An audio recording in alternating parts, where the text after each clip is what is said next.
Rutgers game, again, defensive player of the game, we recognize Marcus Oliver. He had 14 tackles, 12 solos, interception. I thought Nick Mangieri, Darius Latham, and Marcus all had championship-winning performances for us. Need a few more than that, but those two guys up front played very, very hard. Darius' best game. Nick's been our most consistent player, Marcus as well. Scouts, we recognized, again, same two guys from a week before, Chris Gajic and Camion Patrick. Cami's doing really awesome. He's played some Wildcat for us. He's played some tailback for us, and last week he was doing the job of their receiver. So again, really like the way he's handling this year. He's improving and coming along nicely. Offensive players of the game, we had to recognize two of our receivers, Mitchell Page, Simi Cobbs. We had a lot of guys offensive that made some plays. Those two guys, their best performances to date. Really playing well without the ball as well. Up front, Jason Spriggs, his best game of the year, which is good to see. Dan Feeney's been our most solid guy on offense, graded well again. Divine Redding, Mike Majette both did well at running back. Michael Cooper tweaked an ankle, came back and played, should be fine as we move forward this week. Played very, very well in the block game for us. Nate had a really good game. One pick at the end wasn't good. One was a competitive play that protection got him on, but he played very, very well. Was very aggressive and whatnot. And then the three receivers, Ricky Jones, Simi Mitchell. So several guys on offense. Recognized one defensive player for scout team player for us. That's Thomas Henderson, who's a redshirt freshman out of Bloomington South. That's a late walk-on, did a nice job. Kicking game, we had three guys that we thought contributed big time. Griffin Oaks, his kicks were really well. Thought the one, he kicks the one, quote, out of bounds, and you sit there and watch it, and on tape it hits in bounds and hits the pylon, and I don't really get into question the calls, but I don't know if that, because I know if you hit the pylon, it's a touchdown, and I don't know if they thought the ball hit the white. When you slow the tape down, you can see it, but TV angles, we had some good TV angles that game, but I didn't see that, so he did have one missed kick. But other than that, they had the leading kick return guy in the country, and we recognize him. Damon Graham, our kickoff return team, was much better than their team. We kicked a boatload of them out of the end zone. That was one of our keys to having success, was handling their punt returner, handling their kickoff returner. We did. That was good to see. So Griffin and Damian, our returner, we thought were awesome. And then Darius Latham, who had 2 blocks on the PAT field goal. So recognize those guys. Summary quick of the game, which has been, I'm sure, hashed out a bunch, but, again, solid first half, we thought. Let the lead slip away, but we're battling good. Had a really good third quarter, for sure. Again, we're up basically 52-27, right at 600 yards, 390. We've created a turnover. Our defense has had 7-11 stops at this point in the game. We end up, as the game moves along, we blocked three PATs. One was nullified with offsides. We basically stopped 3 two-point conversions. One was nullified with a hold. We did it again. So there's some good things going. We had 26 plays of plus 10 yards. So there's a lot of good football going on. But with the 5-minute and 25-second mark on, the last basically 20 minutes of the game, we start with a kick out of bounds, and we're also offsides. And that's where, again, to me on the sideline, I just saw a lot of times some of the guys not playing, but we started, I think, cheering and having a little too much fun. And we always talk about play the next play, keep playing, play the next play, play the next play. And there's a point there where I think, again, we just, and I don't think necessarily it was everyone on the field or coaches, although I think we're all a part of it because, again, we all have jobs to do. Whether you're a non-dress guy, you're a GA, you're a play caller, or head coach or quarterback, you all have jobs to do. And I think collectively as a team, first time this team has been up. This team has shown it's a mature team because we came back 3 games early. We've shown we can close games out. We've shown we're a good second half team. So to say we're not a mature team, I don't think we'd have the success we had early. If we just up 52-27, didn't continue to play like you need to keep playing in college football. The game is short. In college, when I say short, you can get short stops. It's a long game because you can make the drive so much by shortening the play clock, by first downs and out of bounds and throws. And we got to manage ourselves a little bit better with a couple tight end injuries and Jordan not able to play our run games a little bit where we couldn't control it like we did earlier. And we were throwing the ball well, and we had a couple errors there. And you always question calls when they don't work. But at the same time, we're trying to ride the game the best we could and didn't. But again, I didn't like the kick out of bounds, and we were offsides. We have a punt snap over the head for a TD. So special teams are part of our errors. Our offense goes 3 and out, which leads to that punt team. We get a first down, and then basically a 3-play interception. Then we get a 1-play interception. Then we have a holding call that we overcome, get 3rd and 1, and run our inside play that we had ran a lot, pretty good. That's where a lot of those 180 yards come, but you miss a block. And, quote, that happens, but you got to make that block. So the only thing I regret is on 3rd and 1, maybe another call, and we probably should have went for it on 4th down, even though it's on your side. I mean, they had momentum. They had scored a bunch. And if I had one regret of, hey, why did you do? Your quarterback don't want to run quarterback sneak because his ankle's gimpy, so you don't run quarterback sneak. Okay, maybe moving forward, it gets back in. That was not in. Wasn't in against Ohio State when he'd heard it against Wake. I mean, there's things that we do based on what guys can and can't do. And so, because we talk about that, hey, you want to sneak, you want to run it, whatever. So we're making our decisions based on what we think's best. Sometimes they work, sometimes they don't. If I got one regret of anything, though, it's probably the way they had momentum in the 4th quarter. Even though we lose 3 and it's 4th and 4, we probably ought to go for it right there. And hindsight 20/20 second guessing. Not that I thought our defense would or wouldn't get a stop, just momentum flow of the game. I saw Coach Stoops do that several times where a piece of paper says punt. He's like, man, I'm not stopping them. You got to get the first down. And you're doing it in situations that doesn't make sense, but you get a feel for the flow of the game.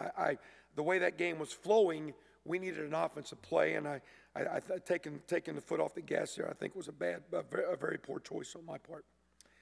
Our defense, again, gave up 8 for 8 3rd downs the last 20 minutes. So you've got 7 stops. They're 4 of 11, and then you give up 8 consecutive. They're running the ball, passing the ball. We're flat-footed. In the 4th quarter, we get outgained 200-25. So again, from kicking blunders to lack of offensive execution to game management to defense, everyone contributed to us losing the game. We all contributed to the loss. At the same time, though, it's my responsibility to create the environment and culture that we win games, we consistently win games, and we close out and finish games, and we didn't do that. Do feel we've progressed. We're sitting here 4-3. We lose 2 games that go down to the wire. So we're going to keep doing what we do. Our kids bounced back yesterday. And again, I walked out of the game saying, man, we got to keep attacking. These guys got to keep getting better. We need to play better defense. It was concerning in that game that we just played some good D and not consistently keep that up. Why? Again, are we running out of juice and energy at the end? I don't know. I mean, I think our team's in good shape. At the same time, I know the way we practice, not over-practicing, but we've got to find ways to be a better 4th quarter team than we've been. Again, I think we've shown we're good enough to win close games. I think we've shown we can play in the 4th quarter as we've done in earlier games when it was a heck of a lot hotter. So again, to say that you're out of shape or your team's not tough, we just didn't handle the momentum of the game. We let the momentum get away. We lost it. We sit there and watched it. We got flat-footed. We got stale. We got stale in all 3 phases. And at the same time, I expect the guys to move forward and have a good week. Michigan State's very, very good, always are. Very sound structurally, O&D, tremendous players, one of the longest winning streaks in the country, 7th in the nation right now, and probably getting slighted because they win every week. I think they've won 11 games, 10, 11 games, 4 of the last 5 years, beaten top programs, won bowl games, won championship games. Coach Antonio and his staff is awesome. They got good players. It's going to be a strong challenge for us. We look forward to it. Expect our guys as coaches, me, and our players to have a great week and go up and play as hard as we can and go after Michigan State and do our best to bring that brass spittoon back here to us. You would say we ran it too much, and this one you'd say you threw it too much. Just people would say, right? If you look at numbers, like you're a little bit bland and you're just trying to run it. Well, now you got to execute. And, we executed one to get a nice win. And the next one we didn't execute well. And, again, I think, the offense has got to keep creating energy. Defense has to keep playing. You've got 8 opportunities to get off the field. And all you got to do is get off the field 1 or 2. But, again, whether it be the kick out of bounds that gave them nice field position that led to 2 third downs and a touchdown. We come back across midfield, and then we have the punt snap. We didn't go to midfield, excuse me. We had 3 plays and didn't manage that one good. We had the punt snap. Then we get across midfield, and we didn't execute a protection. Again, as we go, the defense just got lethargic. Our defense needs to play better. And we do too many good things, not consistently play better defense. and to me, the energy and attitude and effort we want to play with. And to me, it was apparent a week ago at Penn State we didn't have the energy and effort that we needed against Penn State offensively, because it was a very stale, bland offensive game 2 weeks ago. So I know in my point there was a great deal of emphasis and thought process in how do we get our momentum and our energy as an offense. Well, we got it going on one side, we lost it on the other side. So each week we've had 2 weeks where we've kind of zapped ourselves. You've got to keep playing, we got to keep creating energy, we got to keep our fight up, we got to keep our spirit up. I know as a coach I will, and I believe our staff will. They've been challenged too, and I believe our players will. And there's a lot of football to play. We're sitting here as a team that's disappointed, and we don't like losing 3 straight. At the same time, we've played enough good football. We know we're a good football team, and we expect to keep playing. And we're going to have our best week. It's going to be a tough, tough challenge against Michigan State, but we're going to do everything we can to continue to improve, get better, put a plan together, and go up there and play as well as we can. It's a total second guess, but would you like to see Coach fall on that punt snap rather than try to pick it up? Yeah, I think initially because it went so far back, and they were in a punt-safe look. I mean, they were in a 4-man front D-line, and we actually had a player up front probably not sustain a block as long. It got a guy on him a little bit quicker. I think he thought it was so far back in the heat of the battle.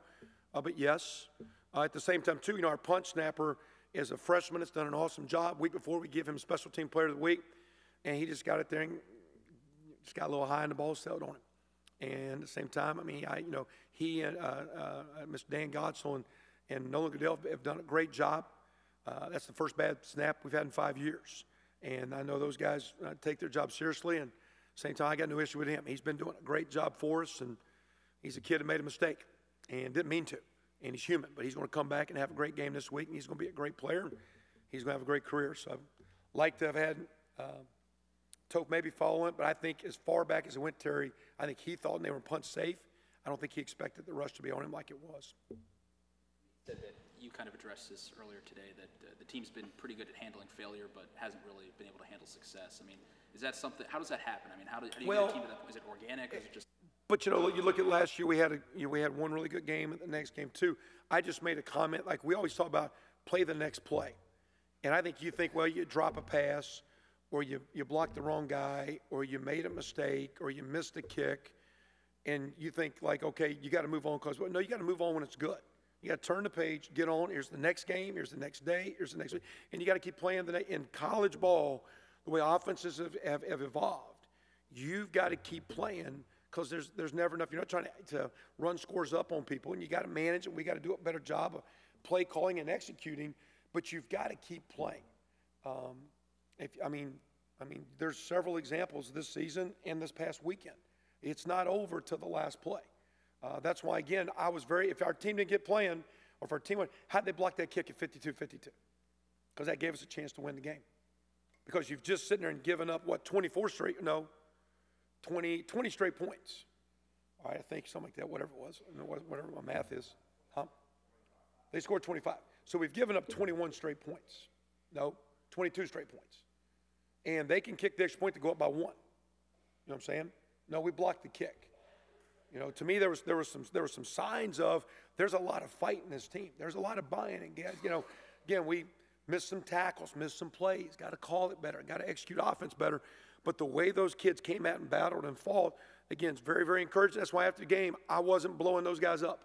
We got to keep getting better, and it starts with me. I got to call a better game. Got to manage games better. Staff's got to do better. Kids got to keep doing better. But that's a great group of people working hard, and I think we're pretty close. And I'm not trying to justify anything. I just think there's too many good things. We're sitting here 4-3. I kind of like it because we're 4-3 and we're mad, and we're losing games on the last play. And yeah, we're kind of getting Big Ten East where this is where you want to be because you're getting to where you're playing the football you want to play. Now you got to play winning football, and we got to get over. It's our job to create that culture to win. So, you know, I wasn't going to go in there and start blowing up. Hey, you got to do this and you got to do. No, you got to keep coming. You got to keep fighting. You got to keep bringing it every day as the head coach, as position coach, as players. And that's what we got to do. And we've gotten better, but we don't like it. And we're not happy with it. At the same time, we're not blaming anybody. It is what it is. And we made some errors, but we can learn from them, keep growing. Shoot, one of my former players said the other day, he said, you know, if you keep emphasizing the hurt you're going to suffer. If you learn from the lesson, you grow. We had some lessons the other day that we got to grow from, because this football team will continue to be in some of those places. We've had some bad lessons to learn from, some good lessons to learn from. Coaching, working with these kids as a coach and as a player, you're learning and growing, and that's all we want to keep doing as a program. And we got to keep going it a lot this week, because we got to learn and grow quickly, because here comes another great football team.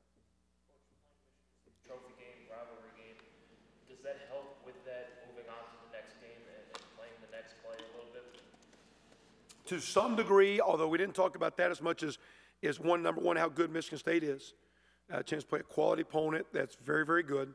The exposure you're going to get, but that's Big Ten East football too.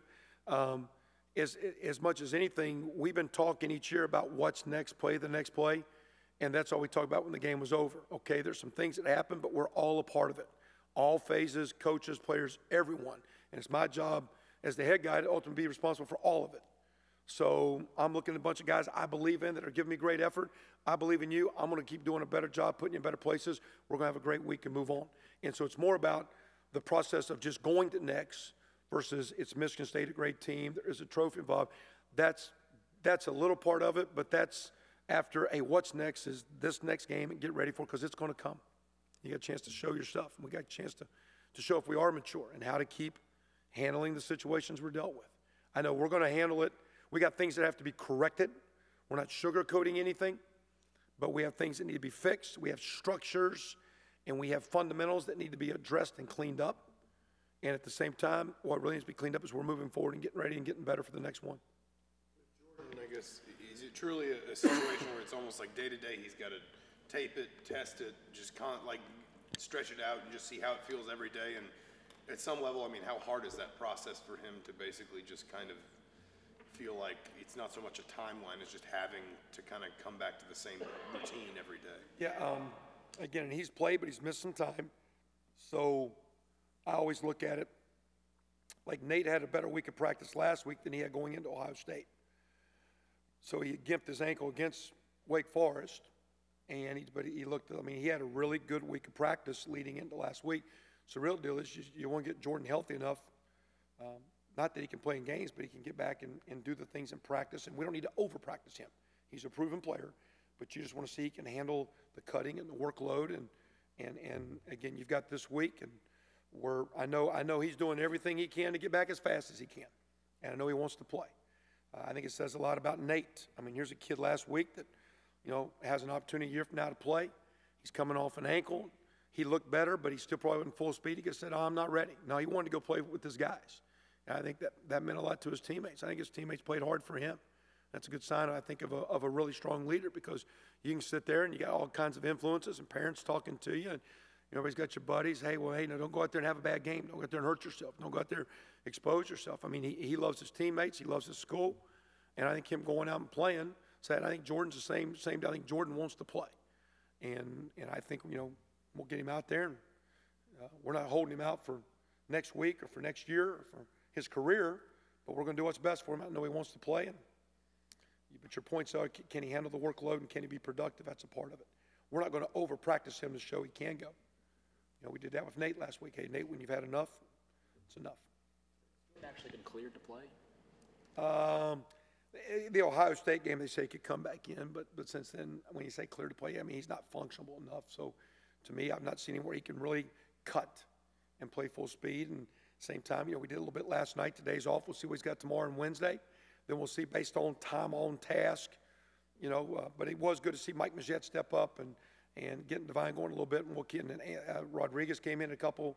Andrew Wilson was in there. So those guys are coming along. So we'll get Jordan back quickly. It was really good just to get the running game going, get the offensive line playing better. We're going to see a very, very stout Michigan State front that plays great run defense. So it's going to be hard to run on these guys. Great defense. One, it's a function of Coach D'Antonio and their program, because he's effective because of all the players around him. They're tremendous in defense. They get the ball back quite a lot. They're matured in offensive line. Their receivers, I remember, 3-4 years ago, maybe 5 when they started, had all these young guys that couldn't catch. Now you got, 3 guys that are making some, in their Rutgers game, they made some unbelievable competitive one-on-one plays where Connor put it right where he had to put it. Guy is covered as well as you could be covered, and you've got multiple skill receivers making plays. I mean, he's just got, he's got a really good running game. He's a very, very good player, and he's going to be a pro. But he is successful because he's able to manage a really good team that plays together, they kick it good. And so to me, Connor Cook's a great, great player. And they got many great players. Shalik Calhoun, several of their receivers, O linemen, D linemen. They're awesome. But the real deal is he's just managing the program that Coach D'Antonio's got in place. And as we move forward, that's what we're trying to get to. We got to get, again, our kicking, defense, offense consistently up, because that's a program that we respect and admire and love the way they play. And that's what, again, we want as we keep building, get our program to play with the effort and the intensity and to function the way they function to win close games, and keep doing things to close things out. With those 52 points that I counted up, I've got 18 games in my mind that we've scored 27 points and lost. In those 18 games, we've averaged 35.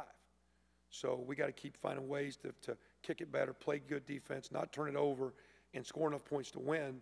Because to me, we're leaving football games on the field that we need to win. Ultimately, we're getting better. We like the direction going, but you need to win. And this is a winning football team that needs to win. We got to work hard and try to get one against a great team this weekend. Oh, I just think Wes hit a little bit of a wall and tired. Wes was in there at the end, the fourth quarter playing. Want to get Wes Rogers out there playing too. So I just, not down on Wes Martin. Going to be a great player for us and has played very, very well. I just think, as the years went on, he's gotten a little beaten up and worn out. And I was encouraging Coach Fry. I think he needs to play 7, 8 guys and get more guys on the field. I think we need to play more D linemen and just get more of our players involved in the game. So I think you'll see them all. Anything else? Quarterback sneaks on 4th and short. Is that not a good fit for your personnel this year? I haven't seen a lot of that. Yeah, in this past game with the ankle, we just didn't know if he could push off. And so that's why we went through it. And we've gotten a couple earlier in the year. We've got a really good line. At the same time, the quarterback sneak is one of the hardest plays, because as far as when it's critical, like when you're on the 6-inch line, first of all, there's more snap issues in quarterback sneaks, especially when you're a gun team and you're not under center line. Now, they hit a couple on us the other day, but every time we're in a split middle. Matter of fact, we actually closed the middle down on their last touchdown run because we packed it in to stop the sneak, and they ran off tackle power and hit a diagonal slant on us and had a good play. But the issue with quarterback sneaks is the guys that spot the ball are standing, at that one, they're 30 yards away. And then everybody scrums around, and then they come in and pull their belt and see where the ball is. Well, the ball's been moving while it's been on the ground. So it's really, you got to have a bubble, and you got to be really, really good. And yeah, it's 6 inches, but it's a hard deal. We've had some issues where we shoot at Navy a couple years ago. We got stuff 4th and inches right here on the 30-yard line. So it's just tough. And I don't think it's personnel. It's difficult.